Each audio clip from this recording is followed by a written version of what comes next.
Hello, അസ്സലാമലൈക്കും. എന്തൊക്കെ വിശേഷങ്ങൾ വർത്താനങ്ങളല്ലായിരുന്നു? എല്ലാവർക്കും സ്വന്തം തന്നെയല്ലേ? ബഷീറാണ് റിച്ചൂസ് കിച്ചണിൽ നിന്ന്.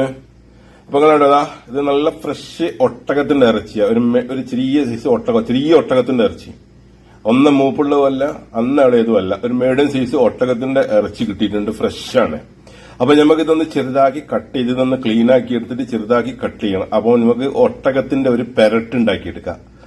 പൊറാട്ടക്ക് കൂട്ടാൻ വേണ്ടിയിട്ട് പൊറാട്ടയും ചുടുന്നുണ്ട്. അപ്പോ ഇതൊന്ന് ചെറുതാക്കി നമ്മൾ കട്ട് ചെയ്തൊന്ന് വൃത്തിയാക്കി എടുക്കുക, കഴുകിയെടുക്കുക. അപ്പോ ഒന്ന് കട്ട് ചെയ്ത്, അപ്പോൾ നമ്മളെ ഒട്ടകം പെരട്ടുണ്ടാക്കാനുള്ള ഒട്ടകം ചെറുതാക്കി കട്ട് ചെയ്ത് കഴുകി വൃത്തിയാക്കി വെച്ചിട്ടുണ്ട്. അപ്പൊ അതിന് വേണ്ട ഇൻഗ്രീഡിയൻസ് ഉള്ളി, അത്യാവശ്യം ഉള്ളിയുണ്ട്, പിന്നെ കുറച്ച് തക്കാളി, മസാലപ്പൊടികള്, കാശ്മീരി ചില്ലി, അറബിക് മസാല, മല്ലിപ്പൊടി, മഞ്ഞപ്പൊടി, പിന്നെ ഗരം മസാല, ചെറിയീരകം, വലിയീരകം, ഗ്രാമ്പൂ, പട്ട, ഏലം, കുരുമുളക്, പിന്നെ വറ്റൽമുളക്, കറിവേപ്പില, ഇഞ്ചി, പച്ചമുളക്, വെളുത്തുള്ളി അരച്ചത്, പേസ്റ്റ് ആക്കിയത്, എണ്ണ. ഇത്രയും സാധനങ്ങളാണ് വേണ്ടത്. ഇതാ കുക്കർ അടുപ്പത്ത് വെച്ചിട്ടുണ്ട്. കുക്കർ ചൂടായി കൊണ്ടിരിക്കുന്നുണ്ട്. അപ്പൊ നമുക്ക് ഇനി എന്ത് ചെയ്യാം, ഇതിലൊക്കെ എണ്ണ ഒഴിച്ചു കൊടുത്ത് ഞാൻ ആദ്യം ഗരം മസാല ഇട്ട് ചൂടാക്കിയതിന് ശേഷം ഉള്ളിട്ട് വാട്ടിയെടുക്കാം. അപ്പോ നമ്മള് എണ്ണ ഒഴിച്ച് റെഡിയാക്കി എടുക്കട്ടെ. ഇപ്പൊ നമ്മളിതാ ഇതിൽ ഗരം മസാലയും മറ്റേ വറ്റൽമുളകും കറിവേപ്പിലയും ഒക്കെ ഇട്ട് ചൂടാക്കി പൊട്ടിച്ചെടുത്തിട്ടുണ്ട്. നമുക്ക് കട്ട് ചെയ്ത് വെച്ച ഉള്ളിട്ട് കൊടുക്കാം. അപ്പൊ ഉള്ളി ഞാൻ ഇതിലേക്ക് ആഡ് ചെയ്ത് ഉള്ളി പെട്ടെന്ന് ഫ്രൈ ആയി കിട്ടാൻ വേണ്ടിയിട്ട് അല്പം ഉപ്പ് ഇട്ട് കൊടുക്കാം. പെട്ടെന്ന് ഫ്രൈ ആയി കിട്ടും.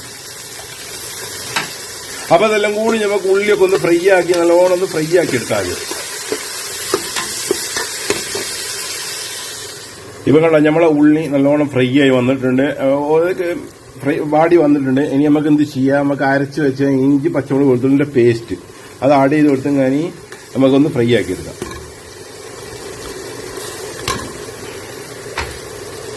അപ്പൊ നമുക്കിതൊന്ന് നല്ലോണം ഈ എണ്ണയിലിട്ടിട്ട് ഈ പേസ്റ്റ് ഒന്ന് ഫ്രൈ ആക്കി എടുക്കാം.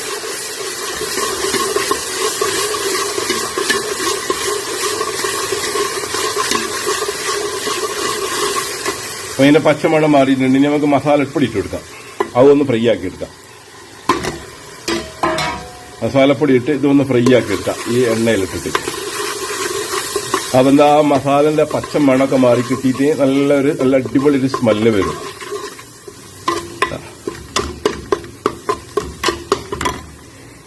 ഇനി നമ്മൾ തക്കാളി ഇട്ട് കൊടുക്കാം. അപ്പൊ ഈ തക്കാളിയും കൂടി ഞാൻ അതിൽ ആഡ് ചെയ്തിട്ടുണ്ട്. ഇനി തക്കാളിയൊക്കെ ഒന്ന് നമുക്ക് ചെറുതായിട്ടൊന്ന് കുക്കാക്കി എടുക്കാം. ഇപ്പൊ കണ്ട നമ്മളെ ഒട്ടകം പെരട്ടിന്റെ മസാല കണ്ട നല്ലോണം തിളച്ച് എണ്ണൊക്കെ മേലെ റെഡി വന്നിട്ടുണ്ട്. അപ്പൊ ഇനി നമുക്ക് എന്ത് ചെയ്യാം, നമ്മൾ എടുത്ത് വെച്ച് കഴുകി വൃത്തിയാക്കി വെച്ച ഇറച്ചിയില്ല ആഡ് ചെയ്ത് കൊടുക്കാം. ഒട്ടകത്തിന്റെ ഇറച്ചി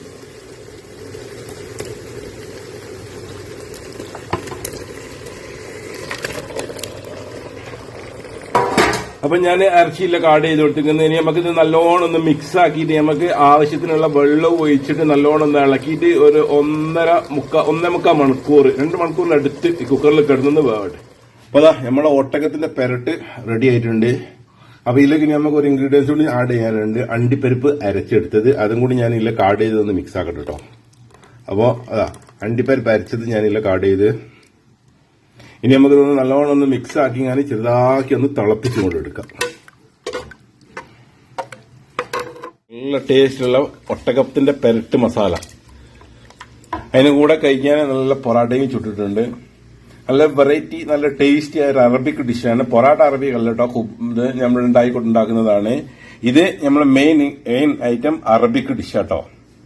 അപ്പൊ എല്ലാവരും ഒന്ന് സപ്പോർട്ട് ചെയ്യുക. വീഡിയോ എല്ലാവരും ഒന്ന് കണ്ട് സപ്പോർട്ട് ചെയ്യുക. മറക്കരുത്, നിങ്ങളെ കമന്റ് എഴുതി അറിയിക്കുക, ലൈക്ക് അടിക്കുക, ഷെയർ ചെയ്യുക. അപ്പോ റിച്ചൂസ് കിച്ചൺ ചാനൽ നിങ്ങൾ സബ്സ്ക്രൈബ് ചെയ്തിട്ടില്ലെങ്കിൽ ഒന്ന് സബ്സ്ക്രൈബ് ചെയ്യുക. തൊട്ടടുത്ത ബെല്ലൈക്കൺ ഒന്ന് അമർത്തി കൊടുക്കുക. മറക്കരുത് എല്ലാവരും.